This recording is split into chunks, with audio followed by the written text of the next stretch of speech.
পশ্চিমবঙ্গে এই ভরাডুবির পর মমতা বন্দ্যোপাধ্যায় কি শেষ হয়ে গেলেন, নাকি শুরু হতে যাচ্ছে নতুন এক রাজনৈতিক খেলা?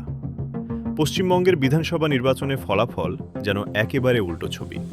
যেখানে একসময় ২০০ পার করা দল আজ ৮০-র ঘরে আটকে, আর প্রতিপক্ষ ছুঁয়ে ফেলেছে ২০০।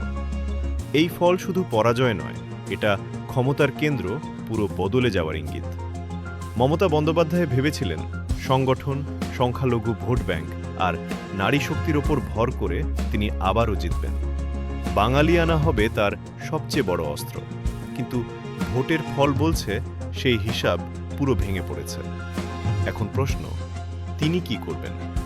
রাজ্যে থেকে লড়াই চালাবেন, নাকি জাতীয় রাজনীতিতে নতুন ভূমিকা খুঁজবেন? বাস্তবতা হল, এত বড় পরাজয়ের পর রাজ্যে দ্রুত ঘুরে দাঁড়ানো প্রায় অসম্ভব। কেন্দ্রীয় ক্ষমতার চাপ, বিরোধী শক্তির উত্থান, সব মিলিয়ে তার জন্য মাঠ এখন সংকুচিত। ফলে একটাই রাস্তা, খোলা জাতীয় রাজনীতি। কিন্তু সেখানেও সমস্যা কম নয়। এতদিন তিনি বিরোধী রাজনীতিতে নিজের মতো করে চলেছেন। কংগ্রেসের নেতৃত্ব মেনে নিতে চাননি, রাহুল গান্ধীর বিরোধিতা করেছেন প্রকাশ্যে। এখন সেই অবস্থান বদলাতে হবে কিনা, সেটাই বড় প্রশ্ন। এর মাঝেই সামনে আসে আরেকটি নাম, অভিষেক বন্দ্যোপাধ্যায়।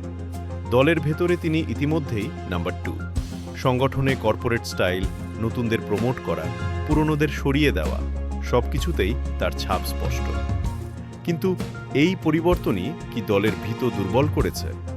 পুরনো বনাম নতুন এই দ্বন্দ্বে দল ভেঙেছে। নেতারা দল ছেড়েছেন, কর্মীরা বিভ্রান্ত হয়েছেন।